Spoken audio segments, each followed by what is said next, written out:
Good evening, everybody. Welcome to the Frontline Club for this evening's Reflections with Alex Thomson, which is in association with BBC College.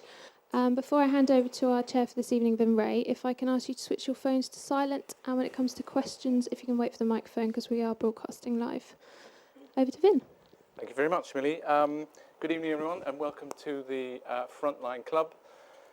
This evening's session is one in a series where we ask prominent journalists to look back on seminal moments in their career, their influences, their work, their inspirations, and in doing so, hopefully give us some insights into the craft and practice, and maybe even the future of journalism. I always describe it as a conflation of desert island discs, and this is your life.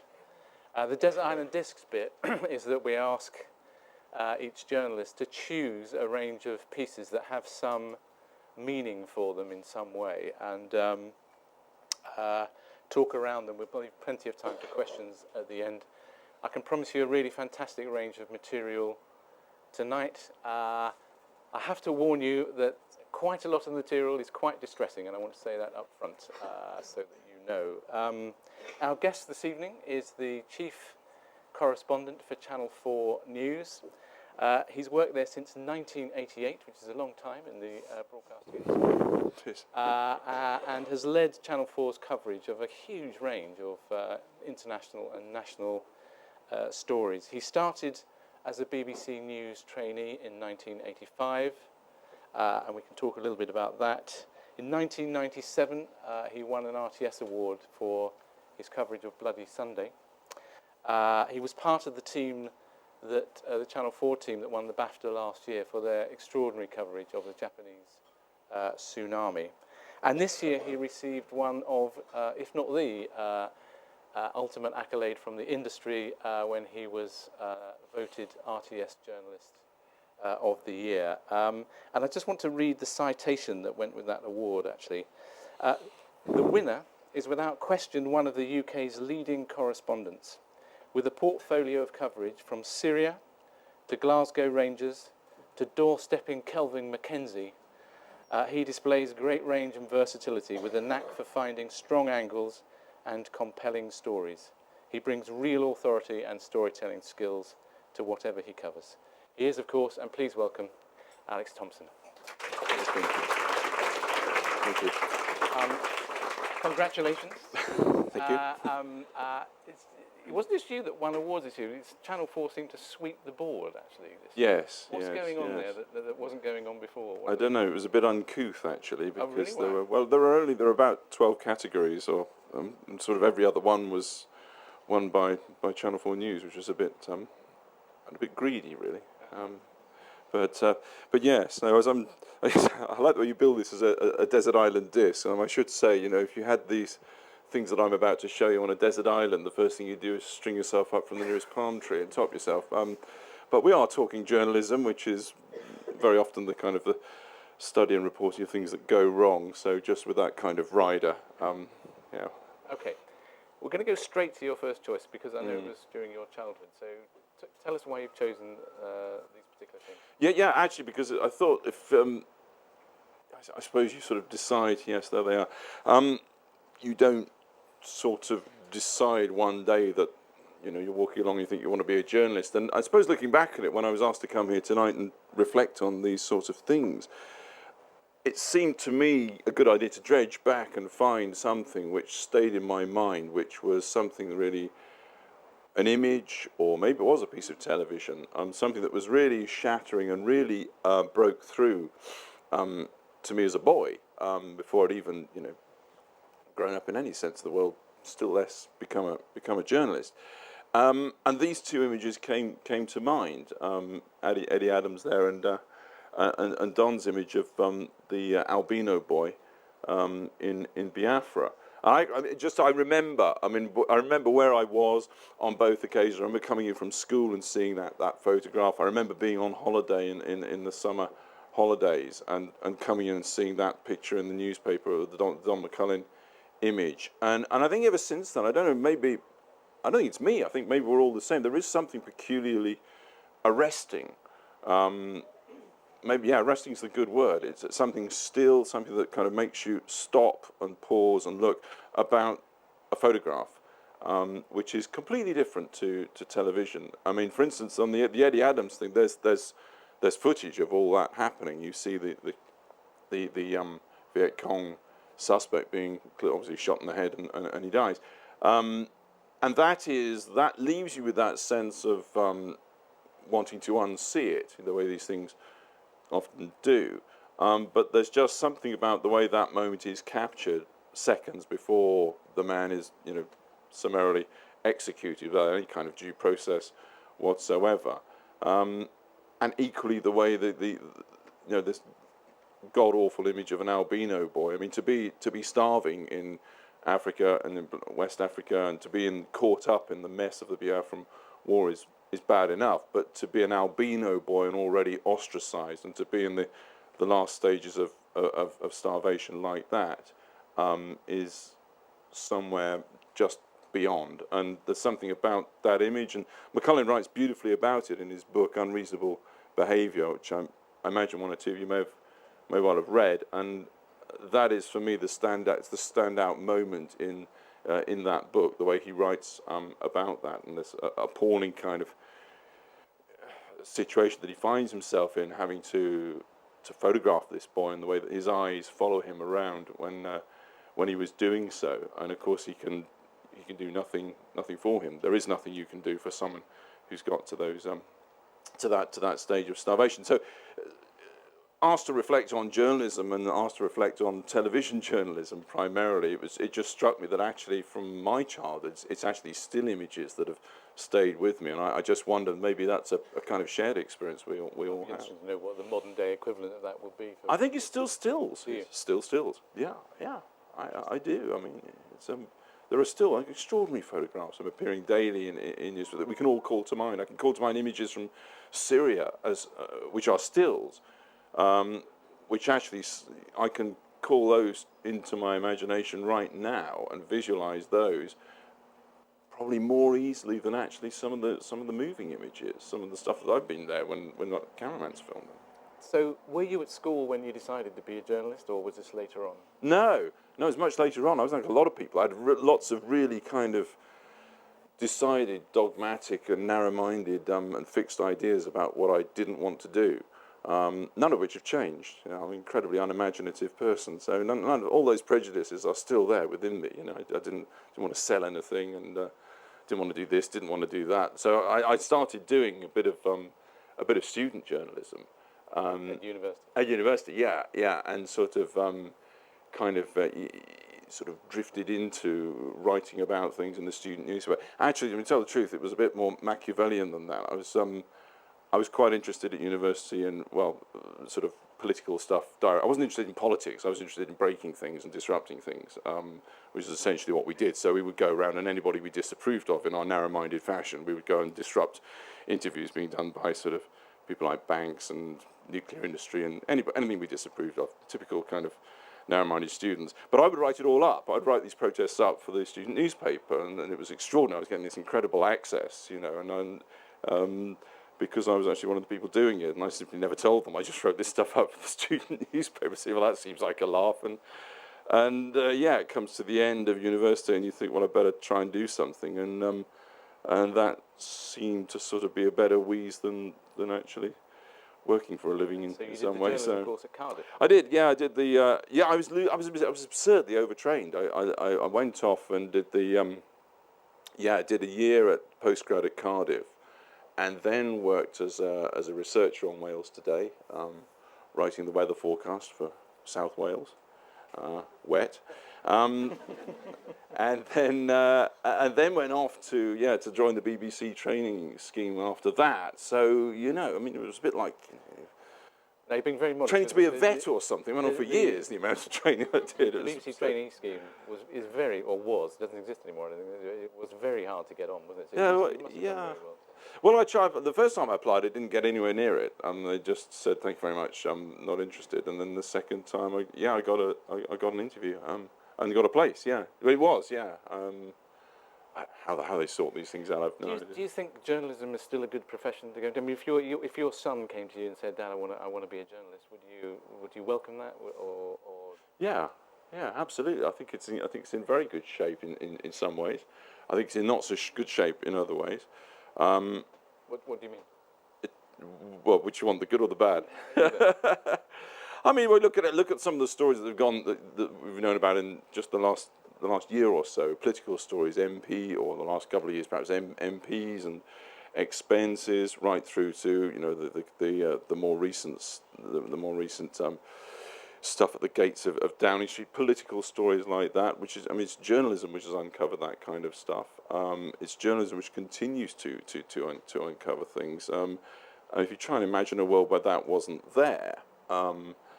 What's not so good, just to kind of give you the obverse of it, is that what has happened with Leveson is that the alleged, we have to be a little bit careful, the alleged misdemeanors, the alleged misdoings of certain newspapers has of course been taken as a kind of blueprint for the whole of, not just of newspapers, but for the whole of the media, the whole of broadcasting. I mean, broadcasting, which has nothing to do with Leveson, actually. I mean, it was, the allegations are firmly fixed at News Corps and News International. But journalism also television journalism almost behaves at the moment as if we were in the dock over Leveson as well. There is an extraordinary kind of reticence, and there's an extraordinary... there's a lot of fear around. I mean, the lawyers are playing a big part in the process. Do you think people aren't chasing stories as hard as they would be pre-Leveson, as it were? Well, the tabs are certainly not. That might be a good thing. If your journalism parameters are turning people's sex lives over, I mean, that's probably a good thing. But broadcasters, not tabs. I think there's a lot of yes. I think. I mean, it was said by Jeremy Thomson at the RTS this year. I mean that it's not been. The atmospherics are not great in broadcast journalism at the moment, and it's not just the same old things that there's no money, current affairs is squeezed, news budgets are squeezed, and all that squeezy finance accountancy stuff. It's that there is this sense of trepidation is a good word, yes, a sense that in some way perhaps do we need to get our house in order, and should we do this, and we think 2 or 3 times or 4 times about doing stuff, then maybe we should think maybe just 2 or 3 times. Okay, tell us about this next choice. Next choice, yeah. I mean, I wanted to just say something about. I mean, I thought Martin Bell's stuff in Sarajevo, in and around Sarajevo during the time when that was all going on, and indeed Croatia, I thought was great because it was. I mean, Martin Bell was sort of figure I grew up with as a boy. Martin Bell, BBC News, Washington. It's kind of clipped, sort of not many words, just there, and there it is, 2:15. That's your package, and it was just that wonderful kind of start. Yeah, I mean the adjectives aren't thick on the ground, but just very, very dependable, straight,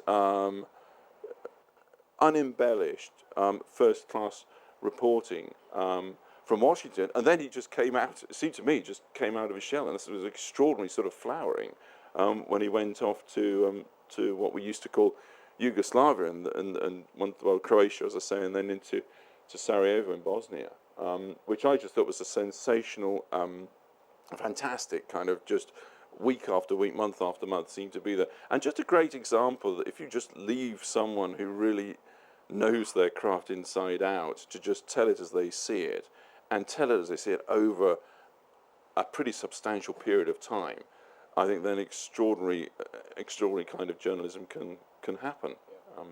And I just thought it was one of the real high points for BBC News. Yeah. Okay. Do you want to play that? This was alleged to have occurred. This is or was a Muslim village of some 400 people. Every one of the Muslim houses was burnt to the ground. Down the road, the fallen minaret was the very symbol of ethnic cleansing. The infantry then went on a foot patrol to look for more casualties or evidence of atrocities. They didn't have far to search. They came upon a house in the center of the village where a family of 7 had died, 2 in the stairway, another 5 in the cellar. It's hard to look at some of these pictures. harder to tell the story of Ahenici without them. What happened here can frankly not be shown in any detail, but the room is full of the charred remains of bodies, and they died in the greatest agony. It's hard to imagine, in our continent and in our time, what kind of people could do this. If you'll excuse me, I just want to break off because we've had some incoming sniper fire, and I don't want to endanger the crew out here.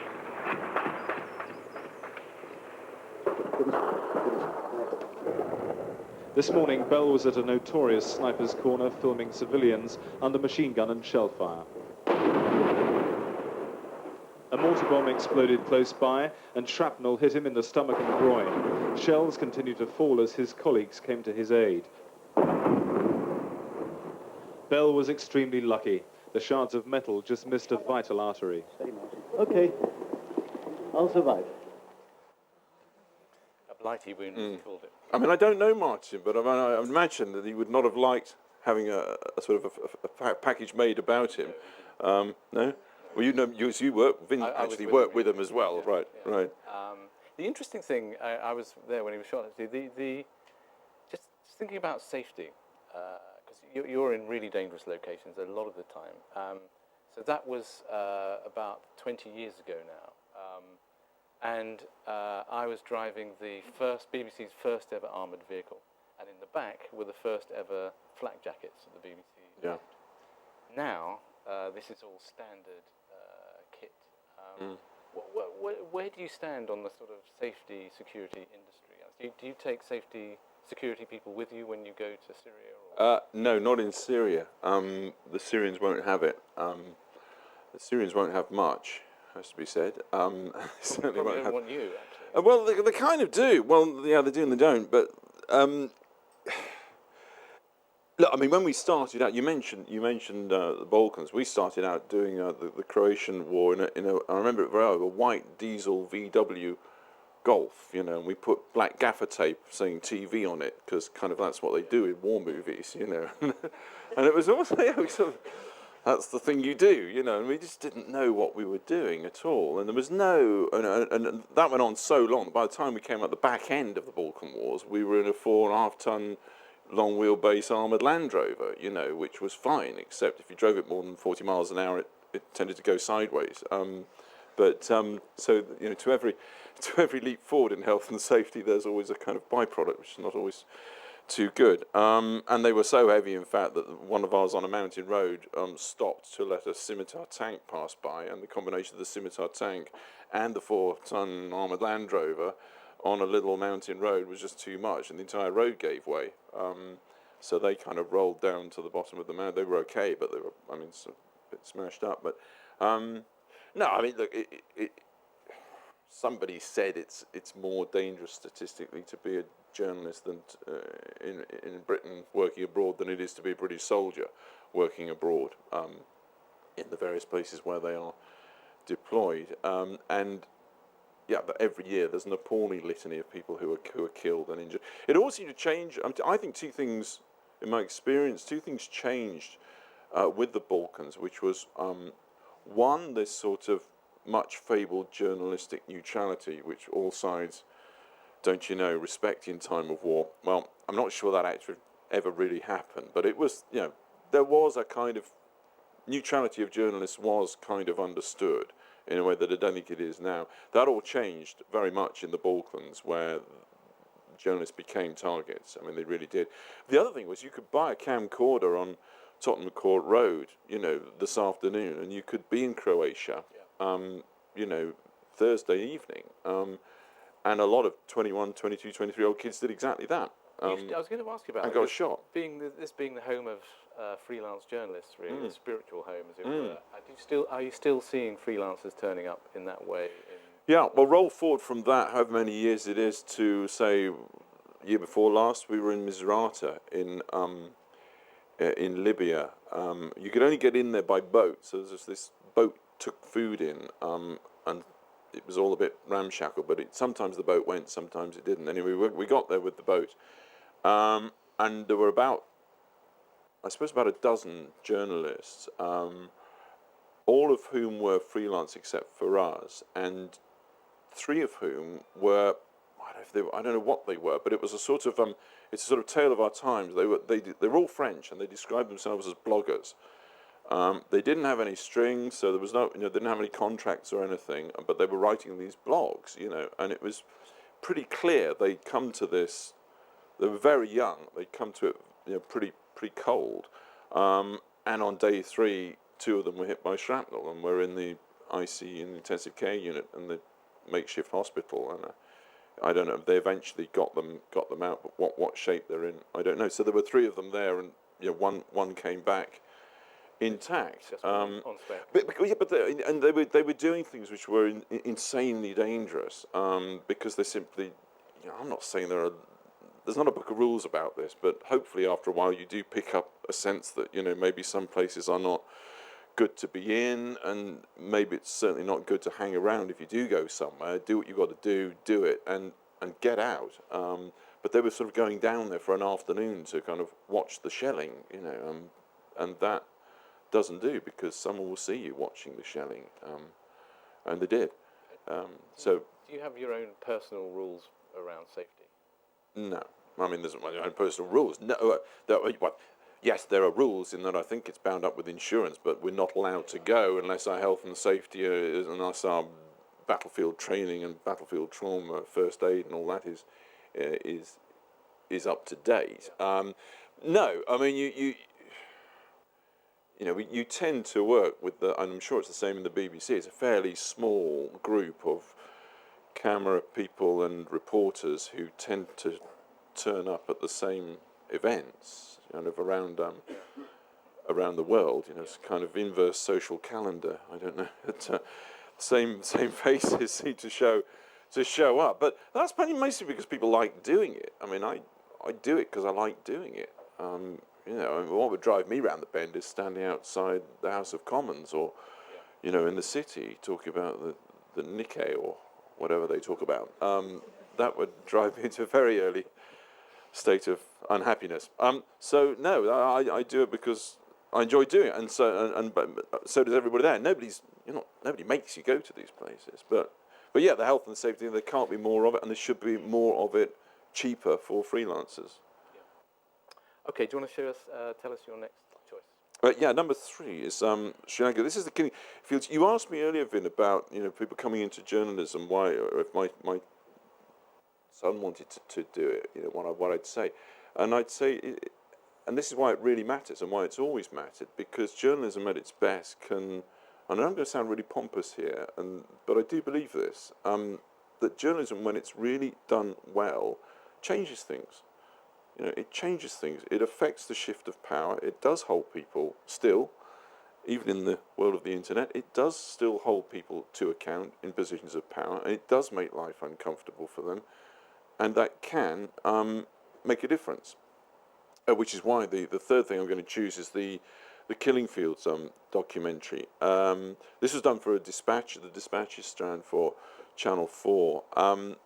And I speak with personal experience as someone who tried, across various visits to Sri Lanka, tried to get into the area where the war was being fought, and at every stage being thwarted, up to and including being, thrown in prison for short periods of time.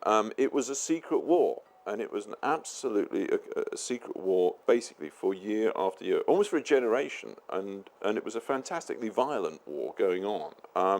Absolutely, with the world's media shut out, which is why at the very end of that war, the conclusion of it, when large numbers of civilians were corralled into a small area, small coastal strip of land, and they were shelled by the Sri Lankan government. It was why it was incredibly important to tell that story, and to hold what had happened there, to hold the government to account. And I think that matters. Yeah, they haven't been indicted for war crimes, but the Queen isn't going there for the summit.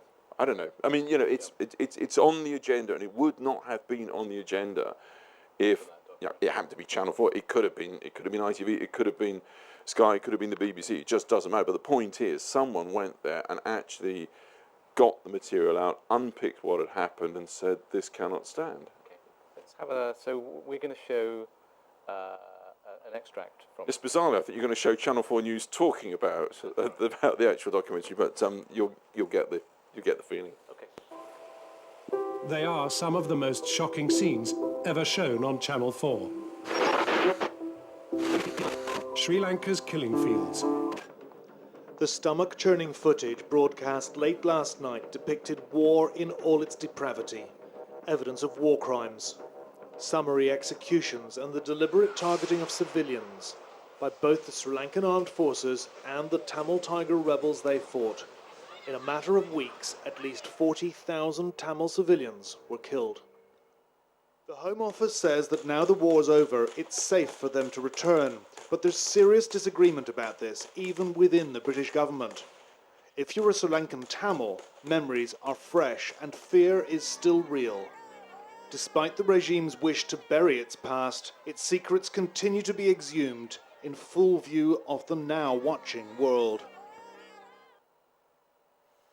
Which is the point. I mean, the 40,000 people, that's fantastic. I mean, the numbers are appalling. And it would have gone, I think it would have pretty much gone unreported had that film not been made, and made in the way that it was. And it's still, I mean, Callum McRae, to declare an interest, he's a very good friend of mine. And a first-class journalist, and actually has been able to stick with it, and the channel have allowed him and encouraged him and the team to stick with it, and they are, as we speak, going around the world showing that film to people who need to see it, who perhaps haven't seen it, you know, in places like the United Nations and beyond. Yeah.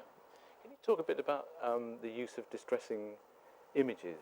I mean, when I saw that, I was gobsmacked. I'd never seen footage that graphic before, I don't think, on British television, or at least not for 30 or 40 years, I don't think. And of course, this has come to the fore in the past couple of weeks with Village as well. You know, where do you stand on the use of graphic images? Because there are those who say, you know, for taste and decency reasons, we shouldn't ram it down people's throats. You don't need to show that stuff to demonstrate how appalling it is. And there are others who say that's the way it is. Let's just show it the way it is. Well, the fact is, we are becoming more and more squeamish about this, and we are showing less and less of it. I'll give you one example again, which is since we're in reflective mode. I can remember I would have been a 12-year-old boy watching the BBC 9 o'clock news on what became known as Bloody Friday, when the you know what I'm going to say. That was the day when the Provisional IRA let off a lot. I mean, 9, 10, 11 no warning bombs in Belfast. And I can call it to mind now. This was shown on BBC News at 9 o'clock, and it was shot from across the other side of the road at the Oxford Street bus station, which had been bombed in Belfast, in the east, down by the Lagan in the centre of the city. Anyway, and it was, what you saw was what looked from about 30 or 40 feet away, vaguely the sort of contents of a butcher's shop with bits of clothing and stuff being essentially shoveled into plastic bags, bagged up and taken away. And that was human bodies. Now, there is no way that those images would be shown on the 9 o'clock news or the 10 o'clock news, and certainly not Channel 4 News at 7. Now, it wouldn't happen. You know, Eddie Adams, I mean, when Eddie Adams took that awful picture of the man about to be shot, that's actually filmed as well, and that was shown, that's been shown many years ago now, but that was shown on television.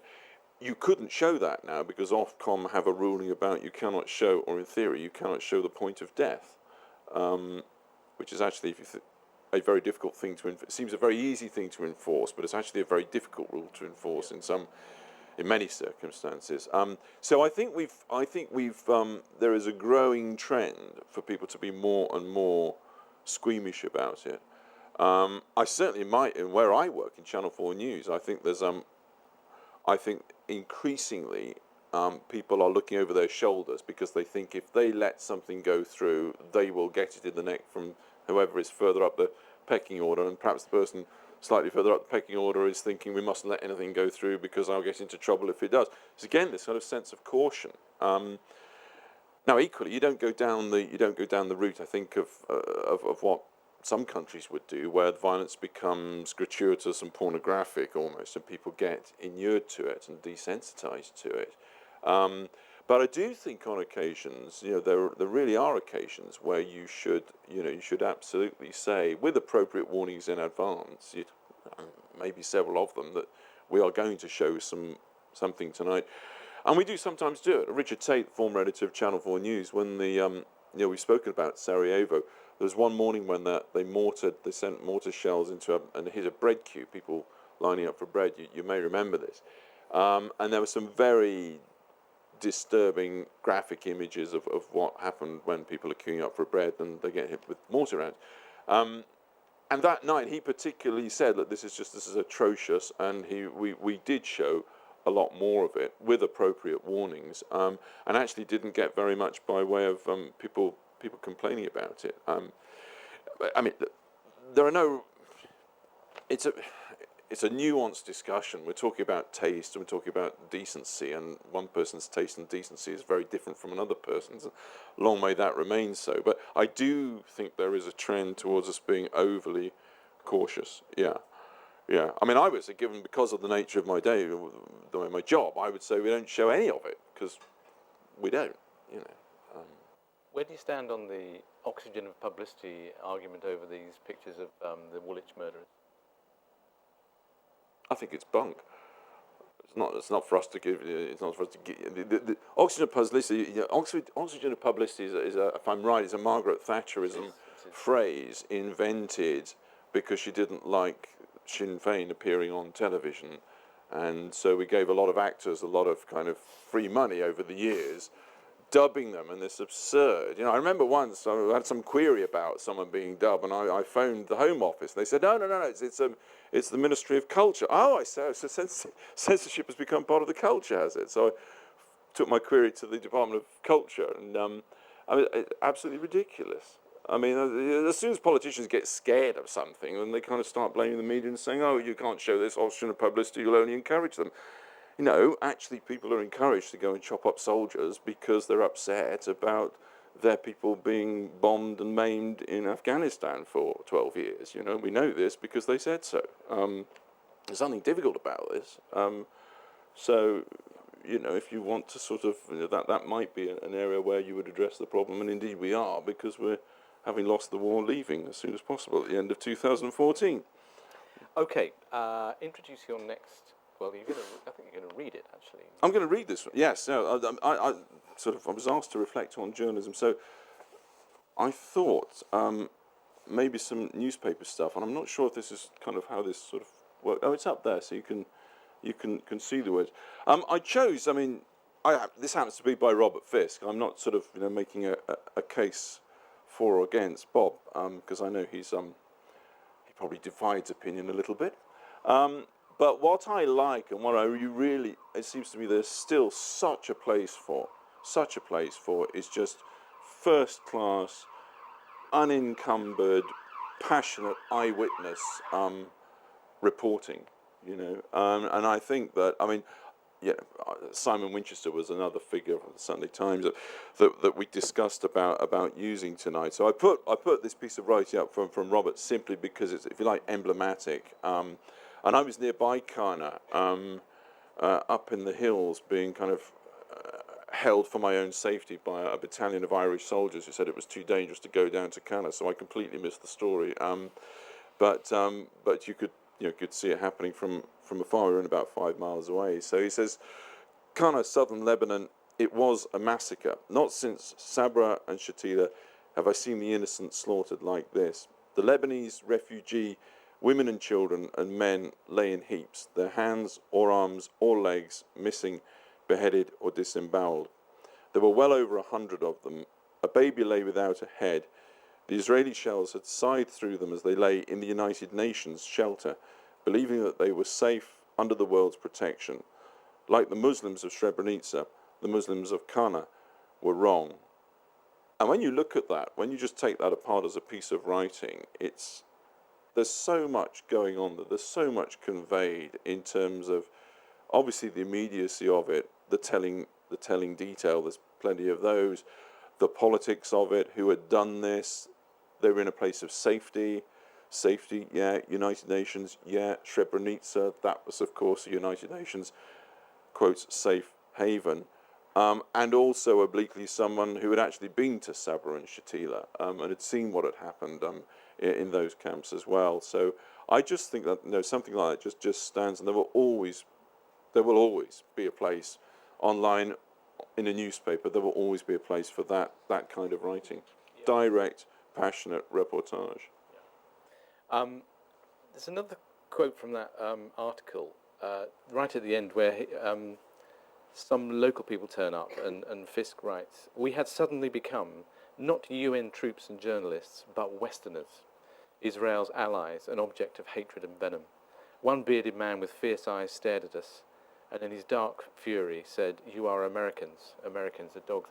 I mean, have you faced this thing of being a Westerner in wars? The thing is, yes, is the answer. But what amazes me is how rarely it happens. How rarely it happens. Not how much it happens, but how rarely it happens. Yes, yeah. I mean, on the last visit to Syria, for the first time ever, on the streets there was a degree of hostility. We'd stopped and we were filming. In Syria, they have this system where you can queue up. You have coupons and you can queue up for cheap, basic foodstuffs: sugar, salt, flour, rice.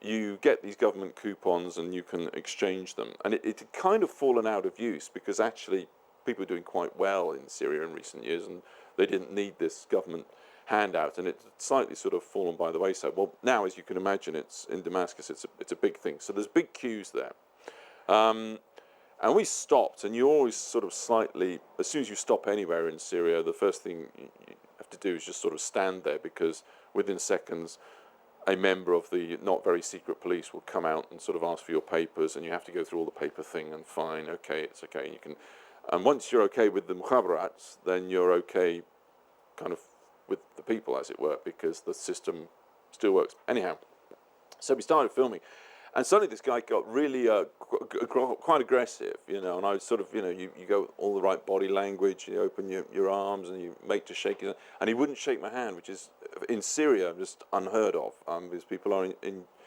I know it might sound an odd thing to say, but still incredibly warm and incredibly hospitable, almost wherever you go, and in almost any circumstances, no matter how bad they may be. And he, for the first time, was getting really angry with us because we were Westerners. But it wasn't the war. What he was upset about was he was a businessman, and it was the sanctions that meant he couldn't get machine parts for his tools, and so he was having to lay people off, and that was what was annoying him. So we thought, we're going to get it. You're friends of Israel, and all the whole stuff, the whole deal, and it just looked like it was going to be one of those, because it does happen.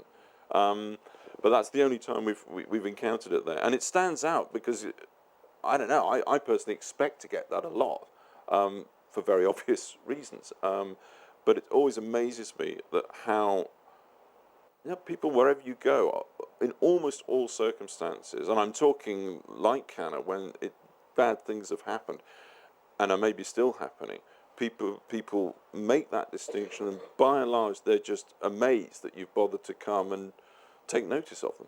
What did you mean then earlier on when you said no one accepts journalists in a position of neutrality anymore? Because I didn't say no one. I think that we have this sort of, I think there's this sort of slightly received notion that once upon a time, journalists were almost like sort of Red Crescent, could kind of move around. Not that Red Crescent can move around very easily, but you know what I mean.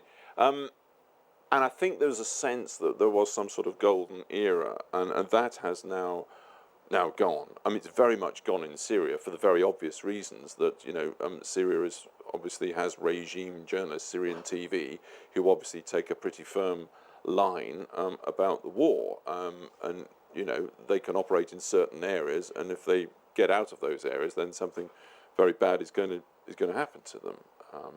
So that's not an environment in which there is any sort of neutrality. And you look at the attrition rate, you look at the numbers of journalists getting killed, you look at the numbers of journalists getting kidnapped.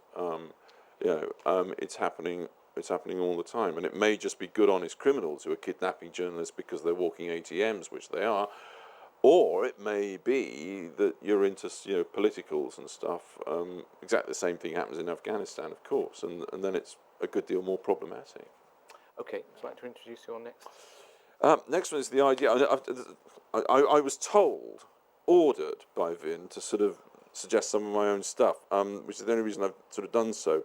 And I just put this in. This is the IDF in Lebanon, and it just because it's a really, it's quite a crude piece of journalism. It was just an example that sometimes when you just set out to do something really simple, you can come back with a really telling story, which is that for days, or probably several weeks by this stage, the Israelis had, we were told, invaded Lebanon with southern Lebanon with around 16,000 troops. The only problem was nobody could see any of them. Nobody knew where they were.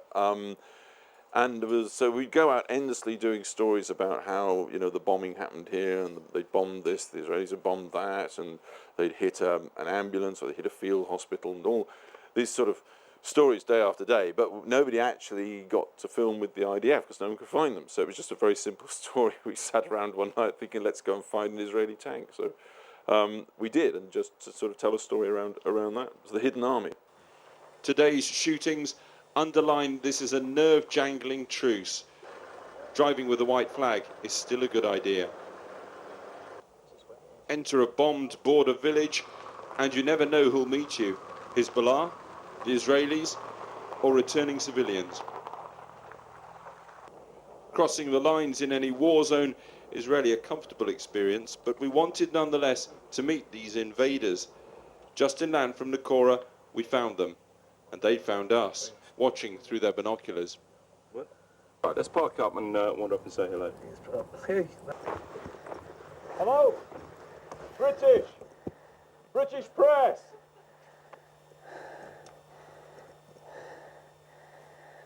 Can we come?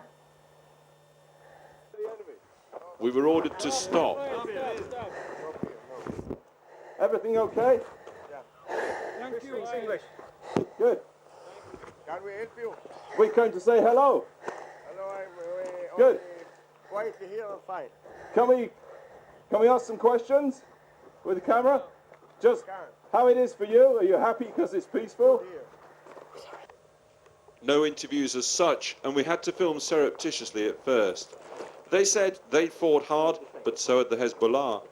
They also said they killed all the Hezbollah in this area and seemed genuinely surprised when we told them this wasn't by any means the case. Well, the flag came in handy. We've said hello. These guys are pretty relaxed and probably, like a lot of people on both sides of this war, simply looking forward to going home. Though again, if you ask both sides, they say, well, yeah, this war could be over. We're not quite sure for how long the peace will last. Yes, fancy of the cameraman, but it just struck me as just an example that, I mean, television is a very kind of crude beast in some ways, and it's not very good, I think, for telling the geopolitics of a war. But it is very good sometimes of just taking one tiny little image and building a little story out of it. I wanted to ask you about that, because that citation from the RTS talked about how great you were at finding a strong angle on a story. But when you arrive somewhere like Lebanon, in a situation like that, what do you look for? Because there's always a risk of telling a story, which doesn't represent the story. Yeah, how true that is. And I have no idea whether we get it wrong or whether we get it right. But what are you looking for? Or whether you're giving something too much emphasis or not enough emphasis. And you arrive at these places very often with a pretty brief speed reading of the cuttings and hopefully a little background knowledge. But it's images, it's image driven, and if you find something, if you come across something, you are going to that stands out. You're going to focus on that. But you're right. You might be focusing on something which actually gives you a somewhat distorted view of the entire war. I mean, the one thing you could never do in southern Lebanon is film Hezbollah. They're pretty much a secret army. It can be done. I mean, there are ways of doing it. We have done it, but it wasn't something you could do there. So one side of the war went completely untold. Really, and actually, in a way, the Israeli side, with the possible exception of that, was pretty untold. So we were just to kind of follow the logic of what you're saying. What we wanted to do was actually talk to some of the protagonists on the ground, you know. And everybody thinks this is a very kind of straightforward, easy thing to do in war zones. It's the most difficult thing in the world, you know, to actually get to where the fighting is going on. I mean, wars are full of people kind of stopping you doing things for your own, you know, for your own security, as they say. So, you know, it was a way of actually trying to get some granularity on that. There is a war going on here. It's not all happening from, you know, from F-16s, 30,000 feet above us. Yeah. What are you saying to the cameraman when you're doing something like that? How are you working with the cameraman? Oh, that was actually what's good, the health and safety. I got a complete bollocking from ITN because I hadn't worn a flak jacket. You know, I kept saying it's a Merkava tank. You know. So we started. I mean, as usual, I was not the one who saw the tank. Our security. Great thing about having security people is they don't look for things in the way that journalists look for things. They look at things in a completely different way, and if they're good, that's what they really bring to the party. So, you know, so we were just kind of, I don't know, we were probably just driving along, talking on our mobile phones, just probably bullshitting myself and the cameraman, and of course the security guy was in the back actually looking at what was going on, saw the ridge line, thought that would be a good place to put a tank, and they said, hey guys, there's a tank up there, you know, and then follows probably about 10 minutes where the journalists, the trained observers, are saying, where? I can't see any tank. Where? Oh, yeah. Oh, it's quite close, isn't it? And then he said, well, look, you've got to make a decision pretty quickly here. So what we're going to say, let's get out. And so we got out and held the camera very obviously, put the camera on a tripod, you know, sideways so they could get a good look at it, and took any helmets and any kind of protective gear off, and I suppose essentially made ourselves look as stupid as possible in a war zone, albeit with a kind of a truce that had been going on for a few hours.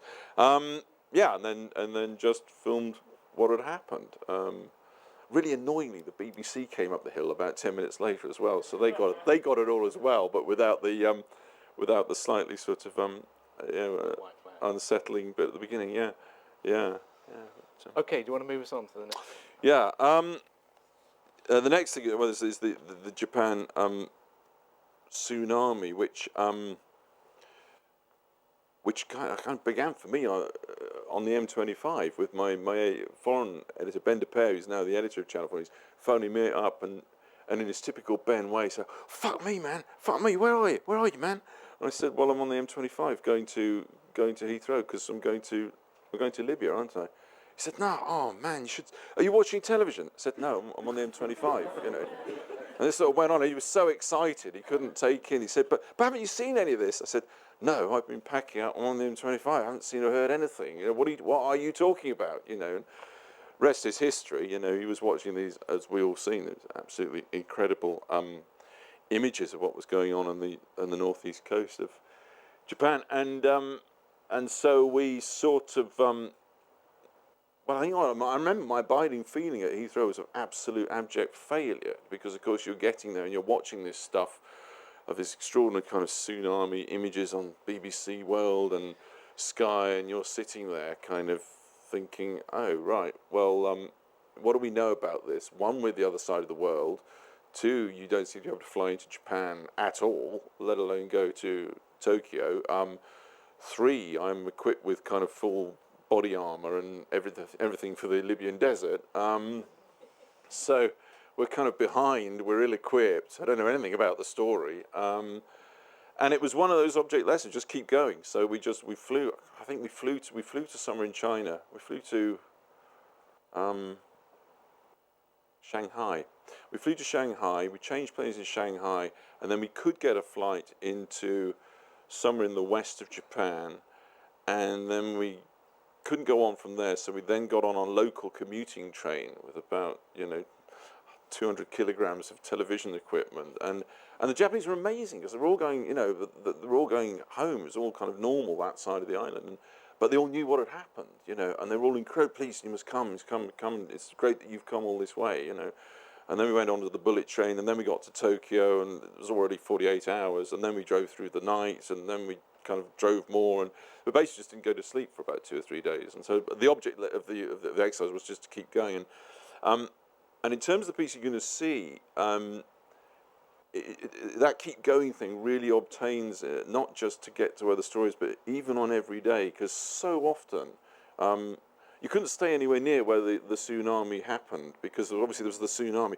Then there was a big earthquake zone around, and even if things weren't damaged, they were sort of shut down, and Japanese just had it very, everything was very, very organized. So it was a long journey, which meant that it was already late in the day before you even got to anywhere. And so often our stories happened, we got something incredible just in the very, very last moments of light, before we had to sort of drive back and start thinking about editing and stuff. And this was just one of those days. We had a very, very long day, and then just something happened at the end. Is this the first piece you I did? think this is the one in Offanatu with the music, I think. It's not, or it might be the first one at Minami Senrikiel. Every day across the quake zone, the queues for food, water and petrol are getting longer and longer. We just want to stay away from Sendai, so we're going to go. Now fears over radiation mean hurried plans from some to leave town. So let's make a base here. If we can make a base, we can... Today, our business lay to the north. They've just managed to blast a way into Ofanato, bulldozing aside the tsunami's wake.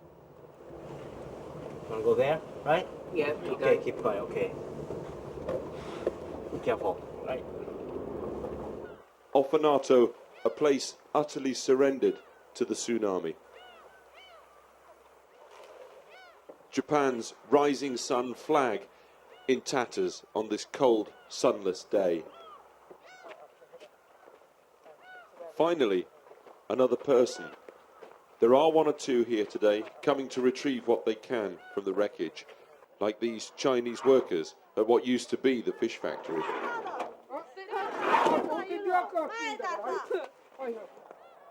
Its contents spewed over square miles here, killed by men, claimed again by the ocean.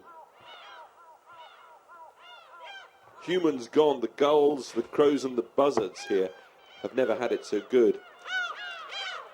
A force which could pulverize the heavy lift digger somehow leaves intact the sign pointing people to the tsunami shelter.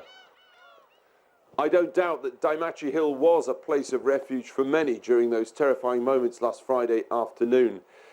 If they've survived, they can look down now on this, the industrial sector of their town, completely ruined by the tsunami. The police here in Japan are now saying at least 3,000 people are confirmed to have been killed in this disaster. But of course, tens, hundreds of thousands have been shifted out from where they were living. They're now homeless. And the weather, well, it's turned again. It's much, much colder here today and wet. A significant factor if you've no longer got any home to go to. But some good news at last. The people of Ofanato certainly do have a place to go, and what a place it is. The town's magnificent, undamaged theatre.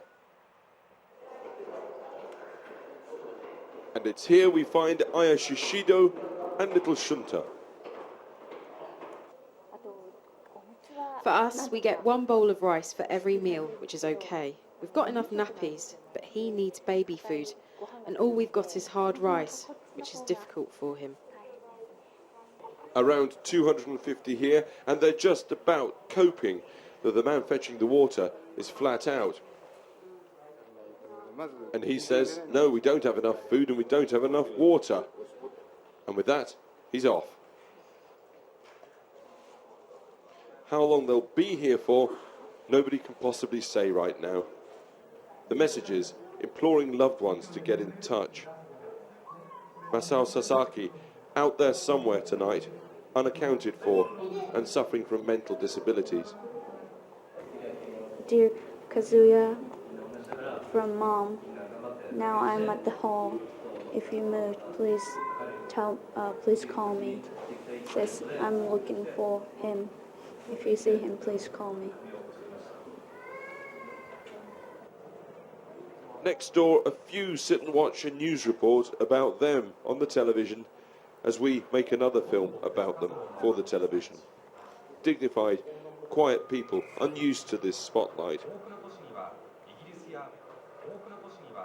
On the news here, British and US search and rescue teams who arrived in town this morning, 200 or so setting out at dawn and clearing any buildings and vehicles of bodies, then marking each one as so cleared. They found 2 today. There will undoubtedly be more recovered tomorrow. Looking back to a happier yesterday, a tourist brochure for Ofanatu lying in the rubble here. A happier yesterday to be treasured here, where life must pick up and custom be maintained, like playing public music every day at 5 p.m. sharp. Each Japanese town has its own tune, and this town's, as it happens, is yesterday.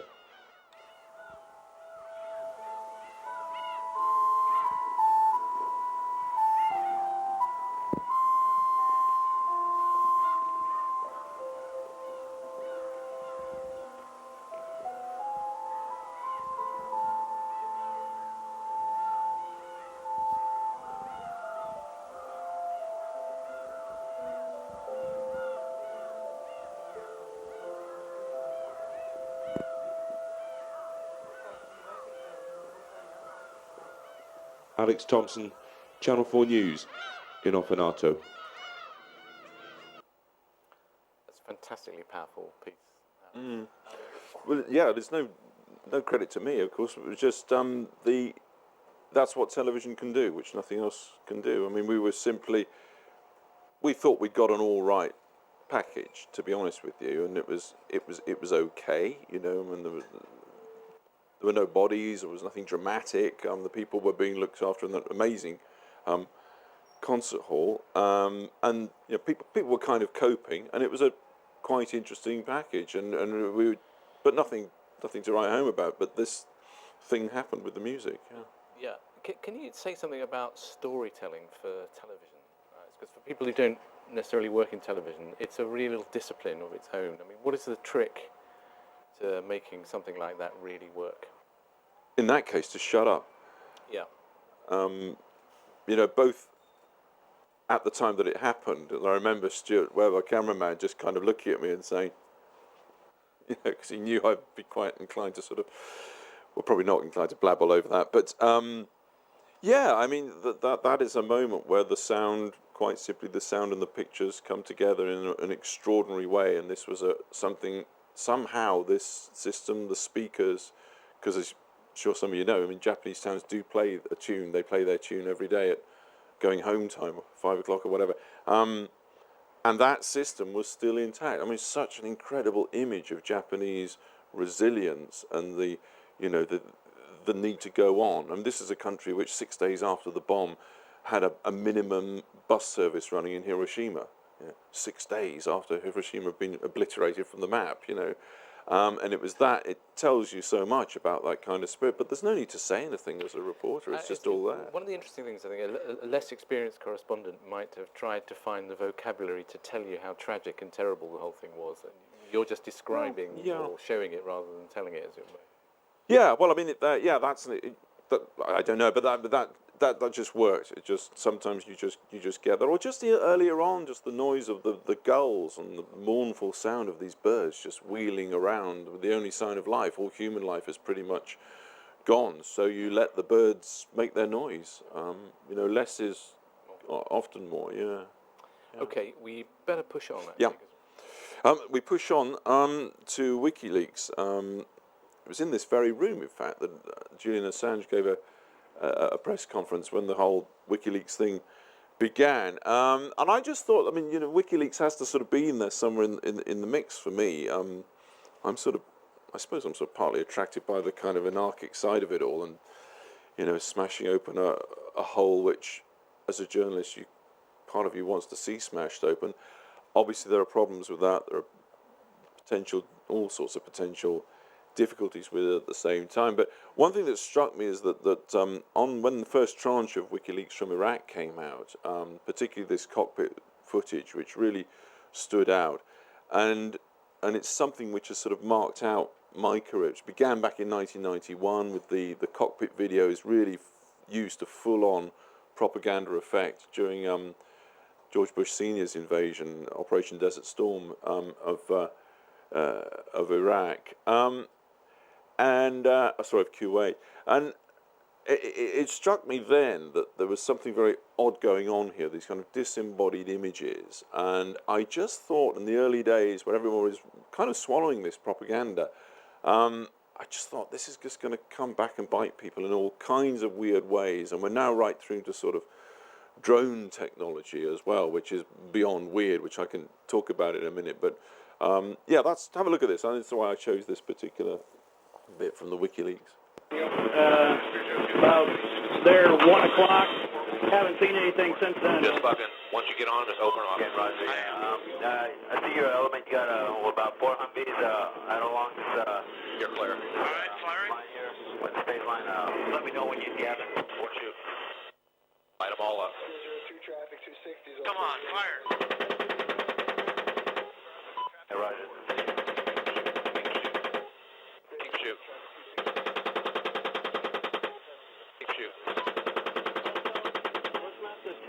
Bushmaster 2-6. We need to move time now. All right, we just engaged all 8 individuals. Yeah, we need to. We're still firing. Roger. Got him. 6 is a 2-6. We'll move, but we got this. Oh, I'm sorry. Well, you want to bypass? God damn it, Kyle. All right. I hit him. Still distressing. Yeah, so much for not being able to show the point of death, but and I think a lot of that stuff pretty much went out like that on many news bulletins. So that's why I said earlier that the kind of Ofcom ruling on point of death is actually not quite as crystal clear as it might seem. But there's something about how these kind of the disembodied notion of warfare like this, and the matter-of-fact tone, the tonal quality of the voices on it. Yeah. I'm going to ask you to push on actually, so that we get plenty of time for questions.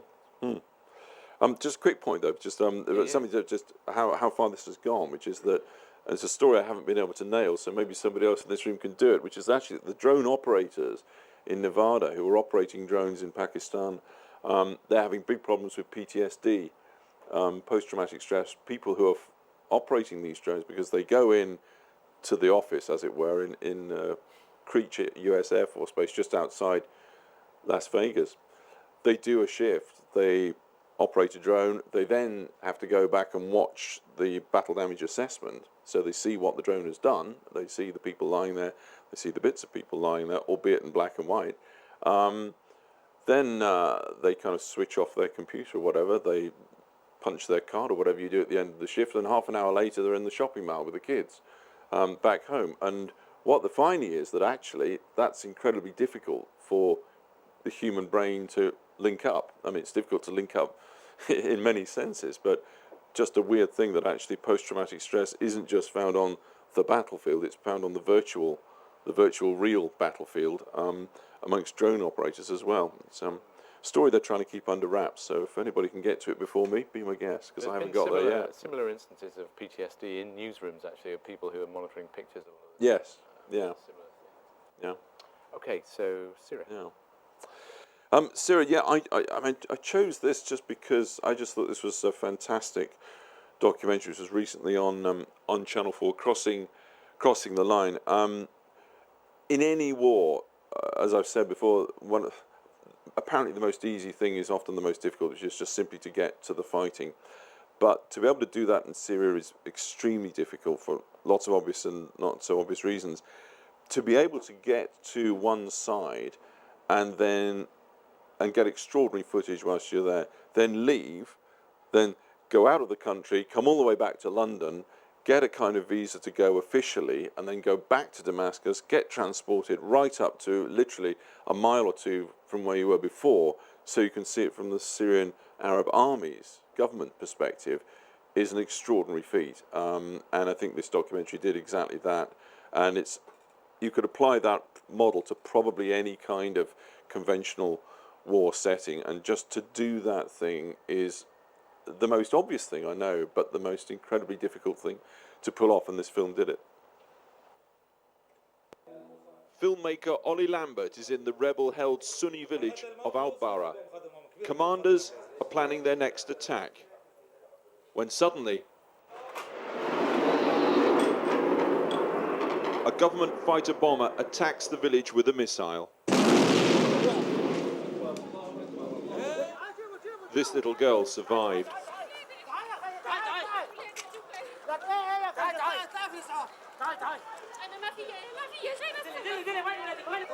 More children brought out alive.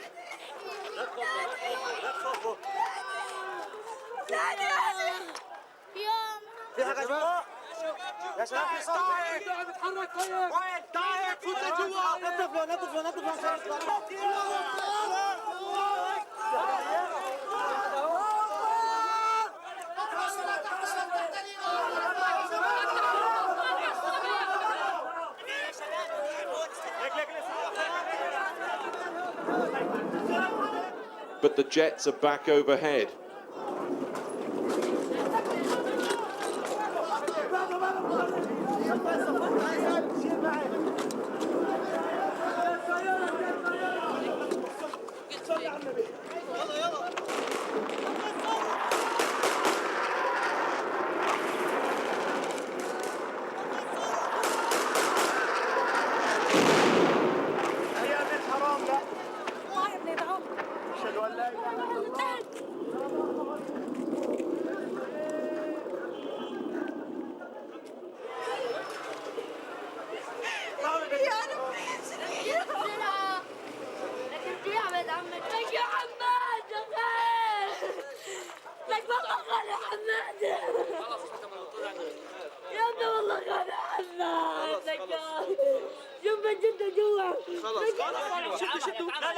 يا شباب بس فضلوا قدام بطنوا يا شباب بس تحرك لا تكسروا ظهره لا تحرك يا شباب الله اكبر الله اكبر جربنا لا شد حالك لا شد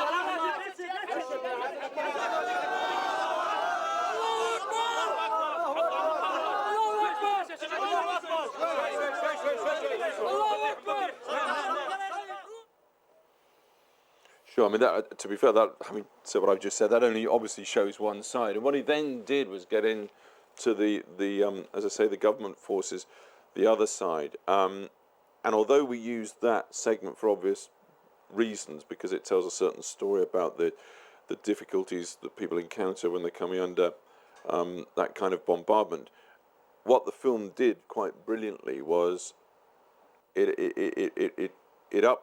it upset your preconceptions, because you have a lot of sympathy for people in that situation, but then you hear them talking, and of course, by virtue of what they've gone through, perhaps understandably enough, they were all becoming incredibly sectarian in their outlook and wanted revenge on the Shia, wanted revenge on the Christians, wanted revenge on the Alawites.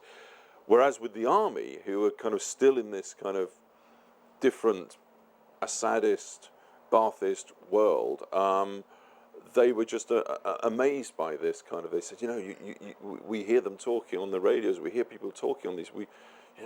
I don't know who what religion half my men were, and it was just this clash of two completely different worlds, which, told the story equally brilliantly as that kind of footage did. Yeah, it was an extraordinary film. Let's go back to the post-traumatic thing. So, I mean, you're still going to war zones. Seen an extraordinary amount of stuff. How do you yourself remain sane and not succumb to PTSD yourself? Well, I think I don't know that I haven't. Is probably the best way to get some sort of insurance, because I think one of the most difficult things one of the easiest things to traps fall into is say that you haven't succumbed to it, and then something odd can trip you up. That wonderful scene in The Hurt Lock. I don't know if you've seen that film, but crap film about bomb disposal, but a great film about PTSD, in my opinion. Where at the end, where he's in the supermarket and his wife says, "Oh, honey, I forgot the cereal," and he goes back to the cereal counter, and this sort of suddenly he's looking at 60 yards of different types of cereal, and that really struck a chord with me. So you do come back and you do go to sort of Boots, and you think, what the fuck do you need 800 shampoos for? Just give me the fucking shampoo and let me get out. And you get odd little kind of ripplings like that. But I don't know. I'm not a psychiatrist, and I don't know. You know, the company, like all companies in broadcast, they're very good. They offer you counselling. I haven't taken it up. I haven't felt the need to. But I think if you start thinking that you haven't got something, or that it's all just dissipated, some other nice place that doesn't trouble you, that might be a difficult point of departure. You know. Okay, you can breathe a sigh of relief now. We've got one thing to go, and it isn't gruesome at all. In fact, it's quite good fun. Yes, sorry about this. This is a really interesting piece of film, which caused a great deal of discussion in the industry, certainly at the BBC. I happened to be in the BBC the following day when it was there. Yes. Should we just play it, Alex, and then we'll... Yes, that's probably a good way of doing it, yeah. This is Alex going to Doorstep, Kelvin Mackenzie. So this morning, without a camera, I went to his house in Surrey and asked for an interview. Mr. Mackenzie told me to F off and shut the door. So I did, but not far, returning with the camera crew a few minutes later. Kelvin, we want you to do an interview on camera, just giving your side of the story on camera. I'm not going to do it. But I'm going to do it next week. You're not setting. But Kelvin, you've done it. It's just the same thing. Can you explain why you, Kelvin? It's not like you to be shy. Just tell us why you overruled your own journalist to write that headline. I will do all this next week. Well, do it now, Kelvin. There's no need to be uncivilised, shouting through your own doorstep. 20 minutes later, Kelvin Mackenzie came out again. Alex, you're still employed. I'm still employed, yeah. Listen, I really think you need to say why. Tell people why you overruled the views of your own journalists. That's the point, Kelvin. Why did you overrule your own journalists? Don't do that, Alex. Please. Kelvin, come on, you know the game. Why did you overrule the views of your own journalists, Please, Kelvin? Alex, don't assault me. Don't assault me. Please, let me close my own Why door. did you ignore the rules? Your own journalists told you not to print that stuff. I have said why did you do it next week, and I'm happy We've asked you many times to talk about it. You refuse, so we're talking about it now. Please, let me close Why my own door. did you overrule the views of your own journalists? Not until you've answered that question. No, it's not up to you to decide whether I answer questions or not. I will do it just next did, week. Kelvin. Please, Kelvin. can I just Well, what have you got to shut say to the this people door? of Liverpool for what you've done? I've already explained how sorry What have you got to say for the people of Liverpool?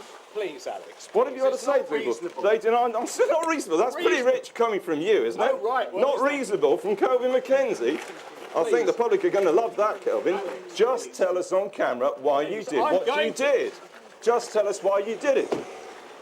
Gotcha, as Kelvin Mackenzie once memorably wrote, except we didn't. His explanation as to why he wrote that headline remains unheard, and many people feel in Liverpool and beyond they deserve to hear it. Nasty, vindictive, pointless, unpleasant, personal, tawdry, cheap, theatrical. Yeah, it's all of that. I don't know. I mean, every time I see it, I feel more sorry for him, actually. I think I look at a bigger arse every time I see it, which is not really the point. Can I ask, was there ever a point when you were doing that when you thought this might be getting too far? I started laughing. That was the problem, you know. No, look. I mean, I couldn't look. It's Kelvin Mackenzie. As I say, I think you know the game. I couldn't believe the way he mishandled it. I mean, if that has one value, then it should be shown in every kind of one of these kind of media training, how not to fuck up in front of the press type thing. Yeah, it should be shown, because, I mean, short of going like that over the camera, which I was kind of begging him to do, obviously, he did everything wrong. And I mean, we got there, I went round, and I'd been sent round to Doorstep because the previous day, another reporter had been on it. They were really keen to do this, and it wasn't me, I was off doing something else. Anyway, Carl Dinnan was the reporter, and Carl had been there all day, and Kelvin was out. He just wasn't in. So, you know, Carl obviously called it a day and left. I went round there, and I said to the camera, I said, look, guys, just stay here, because I knew what Kelvin would do. I mean, I've met him quite a few times down the years. I didn't know anything more than I knew this, that we go there, and he'd say, oh, fucking hell, Alex, right, put your camera out there, you're not coming in the fucking house, put your camera there, let me get a jacket on, I've got to get a tie on, I'll give you 5 minutes, right, and that's it, and then piss off. that's what I knew I so knew he'd do that. It was obvious. That's what you do. And once he'd done that, fine, there was actually nothing I could do. I had no basis to hang around. He'd given the interview, and he could say any old claptrap, you know. But he didn't. I mean, I went there without, he said, fuck off, and went back into his house. So we went back, and he started shouting at me from inside his house, you know. And the further away from the door he got, the louder he started shouting. And amazingly, the camera picked it up. Cameraman did really well. You know, and then one thing led to another. So I just thought, you know, foot in the door journalism. When we came back again and he came out, you know, I mean, we were only standing on his door in his driveway. He would have seen us, but he came out again, you know. So I thought, well, you know, we're in for a penny, in for a pound. I mean, it is Kelvin Mackenzie. It is the Sun. And the one thing I'd said to my people, I said, I'll do it, but only on the basis that we ask him why he's never explained why it was that he overruled a lot of very senior Sun journalists in Wapping that night who said, you've got it wrong, you know. I mean, Kelvin used to come out and write his headlines for the front page splash in about 10 seconds. That night, I mean, he was in his office, and they could see it was a glass. Apparently, it was a glass office, and they could see Kelvin like this, like hunched, you know, on and on and on. Kelvin didn't do that, you know. He didn't think, you know. It just came from. I'm not saying that's a bad thing. I say he didn't think. It came from the gut, you know, and it was brilliant or awful according to where you stand. But anyway, gotcha and all the rest of it. But that night, he just went on and on and on. And in the end, he came out and said, this is it, and everybody just went, that's not it. Yeah. You can't. You're not serious, you know. And he said, that's it, and got his hat and coat and left. And everyone sort of drifted out into the night and thought, you know, what have we done? You know, because they all had the same sources. It was all White Rose News Agency, and it was all sourced to the same people as the Mirror. And they knew by that stage, like, the Mirror weren't doing anything like that. They were much more measured, and it was a total Mackenzieism. And he's never, I know he was writing a piece for the Spectator piece explained nothing, but he's never explained why he did it. So that was the basis on which we did the Doorstep. It probably broke a lot of rules, and I can see why a lot of people were upset. It got 9 Ofcom complaints, and I will bet you the farm that not one of those 9 was Kelvin. Fantastic television. Okay, let's have some questions from the floor. We've got a microphone here. There's only 2 rules about the questions. One is you wait for the mic, and the other is 1 question, if that's okay. Who wants to go first? Up the back there. You can just wait for the mic, thanks. Oh, sorry. Hi, Alex. Hi. I want to ask you about your piece on the slums outside of Kabul. On the slums outside of Kabul? Yes. I thought that was a fantastic piece. I just want to know how hard you have to push to get things on the agenda that maybe have a bit of coverage fatigue about them. And how do you go about that? Yeah, good. That was a good point. You have to push hard, and you have to push harder all the time, it seems, and there is fatigue. But I just think that the images that were shot by Mehran Bazogna were just so compelling, and it was just so dreadful and cold and wet and horrifying. And actually, we don't. You know, you talk about fatigue. We don't see too much of that from within somewhere like Kabul itself. I mean, this was the capital city with people living in the most appalling conditions.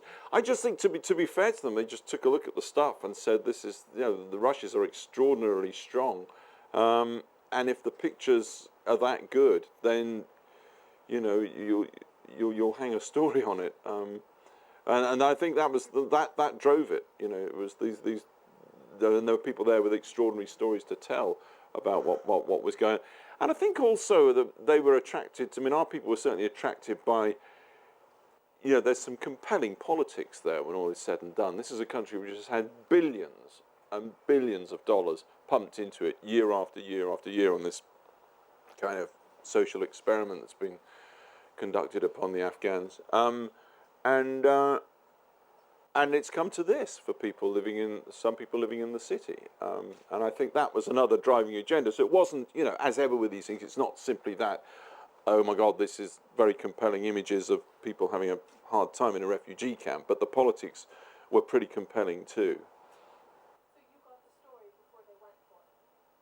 The story. No, what we'd done is we commissioned Merrin. Well, Merrin had gone out and he filmed the stuff, and he had a brief from me to go because I knew where the camps were and I knew that there were bad conditions in one particular camp.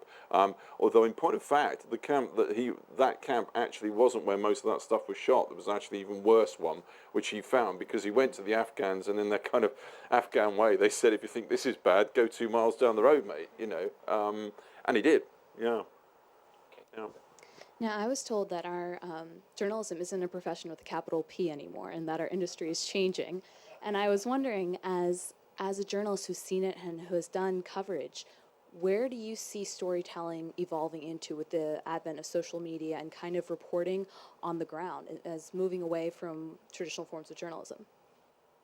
I'm always sort of skeptical, you know. It is that the movement away is quite as quick as people might think. And I may say I mean, I love what's happened with social media, with Twitter and blogging, you know, because you quite often, you know, in times gone by, you had to sort of wait around until 7 o'clock at night when this, you know, monolithic beast called Channel 4 News finally lumbers on air, you know, and surprises people, or not.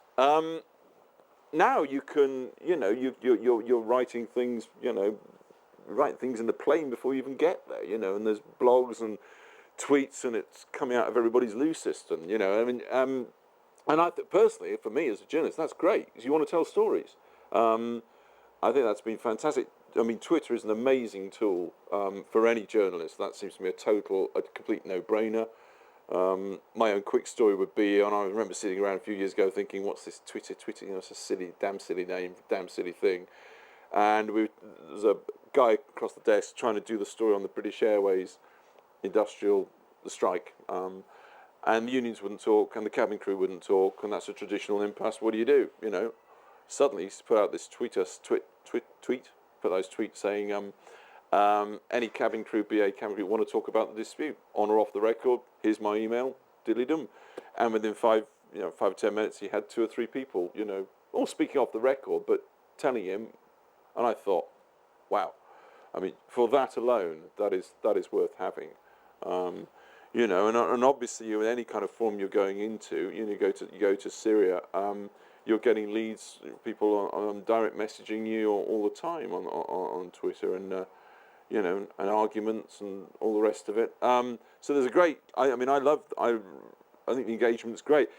Is it meaning, you know, to get back to your question perhaps a bit, is it meaning that, you know, the death of newspapers, the death of the traditional television reporter, the death of me, the death of my job, the death of everything? Well, I don't know. I mean, we've been prophesying these things for a long time, haven't we? It seems to me, and I still see an awful lot of people, you know, reading newspapers in the morning and listening to the wireless. I'm the only person in the office who doesn't listen to the Today programme, you know, which is something that I grew up with, you know, Jack DeManio and Brian Redhead and people. So, you know, yeah, things are going to change, things are going to evolve. By and large, I think it's probably for the better. You know, there's an awful lot of crap on the internet, but, you know, and we're kind of getting used to it. You know, we know there's an awful crap on Twitter, and there's an awful crap on, you know, on the blogosphere, and a storm blows up. You know, a few years ago, a storm blew up on blogosphere or whatever, and that'd be a huge issue. You know, now people are kind of realising there's a storm, tomorrow there won't be a storm, passes. Whereas if you get a problem in traditional media, I mean, certainly in a PR perspective, that's a much more serious issue. It's got much more adherence, and it's got more adherence because at the end of the day it has, and still rightly, more credibility, you know. We write things on a blog at ITN, that's gone through a thing called a lawyer, you know, and there are reasons for that, you know. Most people putting stuff out on their blog or their Twitter don't go through a lawyer, you know, and Sally Burko can be here next week to tell us all about it. Back in the middle there. Isn't it nice when your own student asks the question that you want to ask? Very good. And she did. Well taught. It shows they're being brilliantly instructed. Yeah, indeed. Hands up. Sorry, another one at the back there. I'll come to you in a sec. Thank you. Well told, a very interesting story. As you're telling it, I was thinking about the policy of some military forces of embedding journalists with the military force in the front line. I'd just like your comment about the value of that in the context of, say, providing some information if no information can be provided by people like you. It's pretty old. Alexander the Great took journalists, scribes, to tell his story in a place called Afghanistan. So the embed is a horrible neologism that the Americans have bestowed upon us, but it's not new.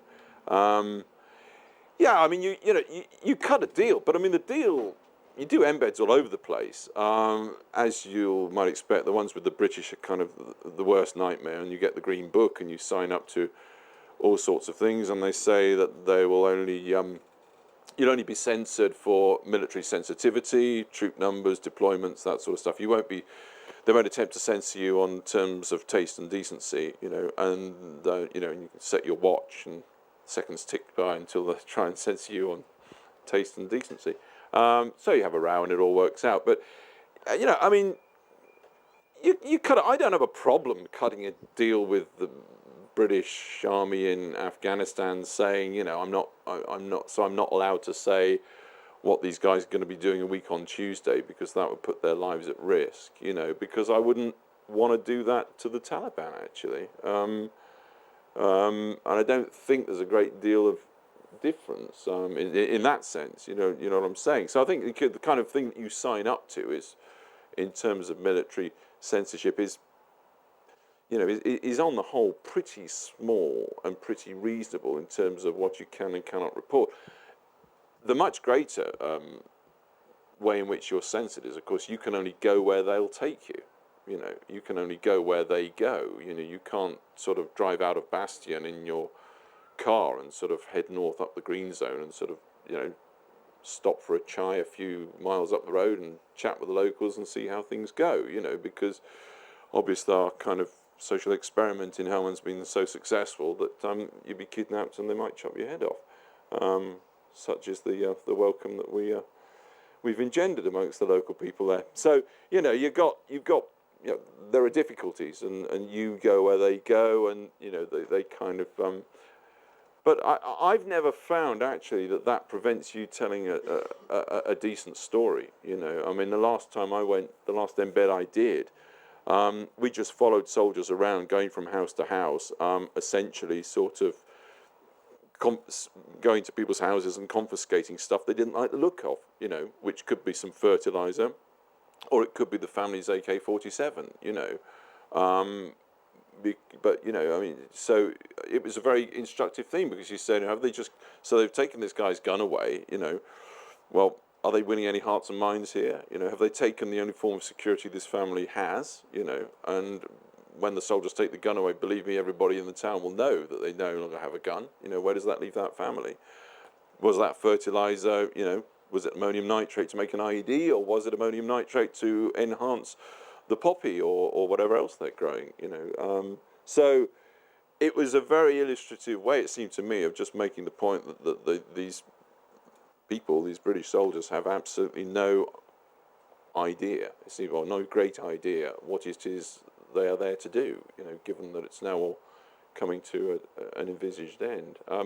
That was, I thought that was pretty, instructive, and you couldn't get that without an embed. You can't see what people are doing without signing up to that. So, some journalists said, I'd never do an embed, and a bit sniffy about it. But I think you can miss something valuable. At the end of the day, we've got to go, and it's important we go and sort of show what the British Army is doing in this place where we've been at war for so long, seems to me, and it's still important. I know people are bored by it, but it's still important. Important sometimes to tell the audience what the restrictions on you are as well, actually, I think. Yeah, which we do, yeah. Yes, question here. I'll come to you. Yeah, I had a question about storytelling. Vin already asked you, what's the trick? And just as Matt Fry said here when he was here, just say nothing. But when I look at your amazing piece about Japan, and I mean, I'm a television journalist myself, so I would love to know the tricks. The lines you write about, for example, the fish, that they were taken by men and then thrown back into the sea. I mean, I think that's also, except for, the silence is what makes the piece. But how do you come to that at that moment when you're under so much stress, you have to get the story out? Yeah. What's the trick? I want to I know. wish I knew. I wish I know. No, they keep being asked to do these sort of things, and they explain how you write to pictures. I don't know how you write to pictures. Do you know what I mean? When I'm asked, obviously, it's a bit like the cartoon character when he walks off the cliff. As long as he doesn't think, he can just go on walking through the air. And as soon as he thinks, oh my God, I've walked off the cliff, he's gone. It's a bit like that. You don't have a lot. Talking about it, yeah, you don't have a lot. I'm really troubled by that. You don't have a lot of time to think. What I do not understand is how people lay down their track, and then have the guy with all the skills come and put the picture and the sound to the track. That's what I don't understand at all.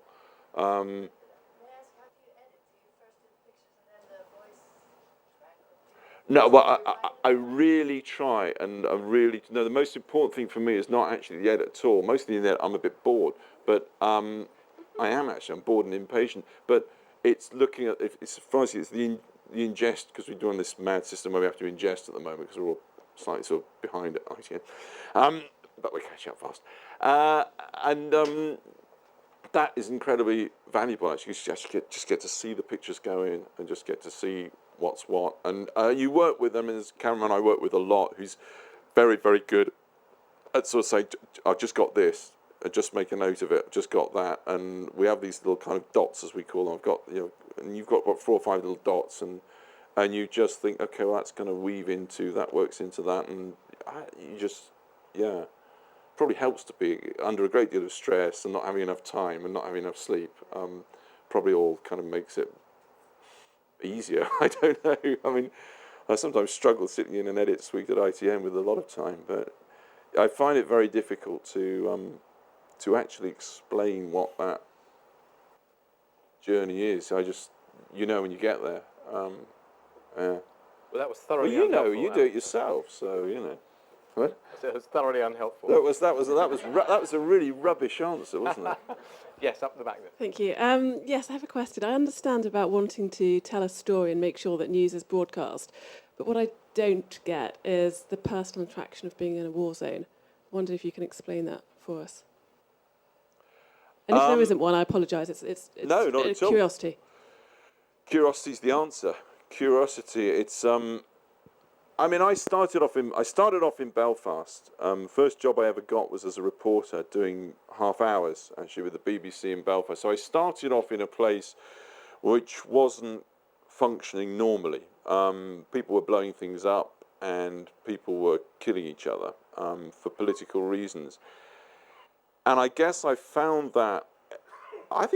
that extraordinarily interesting, that people will go to those sort of lengths for political ends, which is essentially what war is. And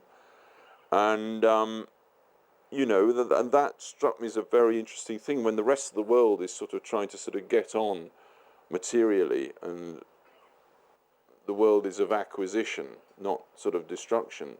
And yet there's this kind of inverse world all the time going on, because war has always been with us, where people are involved in the business of destruction. Of lives, of property, of everything that the normal world is about, which is a peculiarly, whatever else it is, it's peculiarly kind of, in terms of its day-by-day process, it's a peculiarly unmaterialistic world to be in, where people really are fighting for something that they believe in. It's quite weirdly altruistic amongst all the awfulness that's going on, if that makes any kind of sense.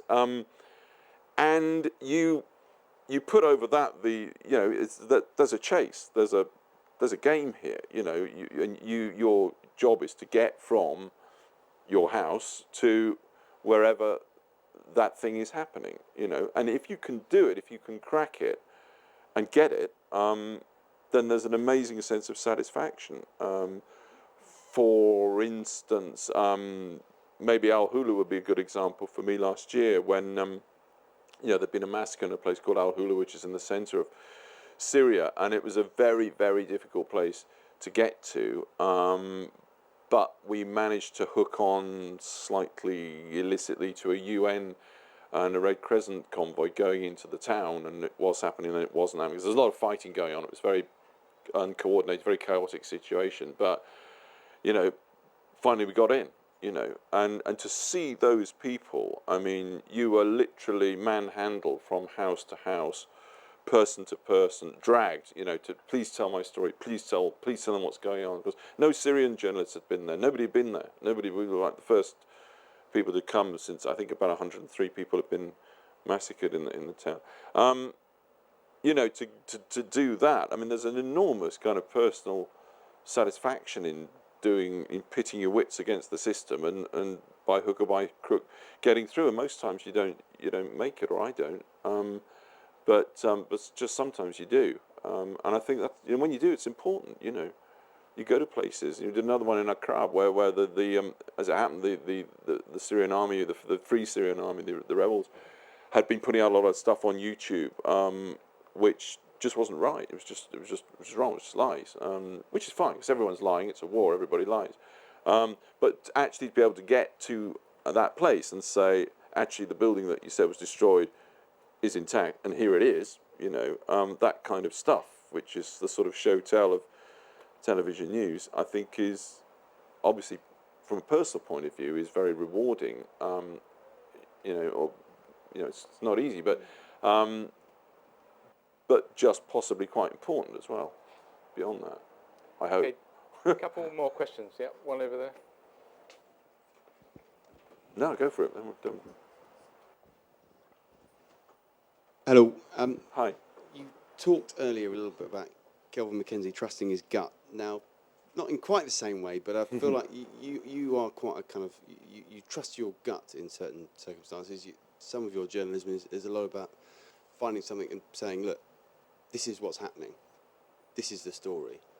In a way, that's what's the best thing about TV journalism. Are there times when you've thought, Jesus, I've got myself into a terrible situation here? Are there times when your gut has essentially led you down a passage that you wish you hadn't been down? You mean in terms of taking a wrong turn? And yeah. Oh, absolutely. Yeah. Yeah. Also in terms of getting a story wrong and making a mistake. You know, a howler. I mean, yeah. Did a package the other night. I got the year wrong. You know, so really good at making mistakes. More seriously, are there moments of introspection where you think, I really... Yes. I mean, well, not introspection, but extrospection, if that's the word, whatever the opposite is. Yeah, I mean, I'll give you an example, which was very controversial for me and got me into a lot of trouble, which I'm still in Syria, and I can't get out of, and there is no way out of it. Because it was last July, and we were in Qusayr, which is now very much in the news. And we'd gone into Qusayr with the UN, and Qusayr was a very weird town. It wasn't like it's under rebel control. I mean, it was under rebel control, but what we didn't know was it was under the control of about 3 or 4 different rebel groups, all of whom there was, to put it mildly, no love lost. And you're kind of in... It's a difficult balance. You're in charge in that. So at the end of the day, you're in charge as the correspondent, and you're responsible for your life, and you're responsible for the lives of the people you're with, which in this case was a Palestinian driver, a Syrian translator, a Scottish cameraman, and a French-Canadian producer. So you're responsible for those people. And I made the decision. The thing was that the only way in and out safely was with the UN, and I made the decision, because the UN were going on and having a long meeting, and it didn't look like they were going to conclude for several hours. And it gets really banal. You know, if we don't get back to X, we won't get to Y, so we won't get to Z, and we'll miss our feed, and we'll miss our slot on, you know, and those, looking back on it, quite banal things actually do interfere with your decision making when they shouldn't, and they shouldn't have that day. And I made the decision to kind of pull away from the UN, go to a different part of town, and asked for an escort out. And we got ourselves into a different group, different rebel grouping, who basically set us up to be ambushed by the government army. They set us up shooting what they said was the way out of town, and we took the turning. They said, take the turning, and you're straight into a sniping, free fire zone, basically.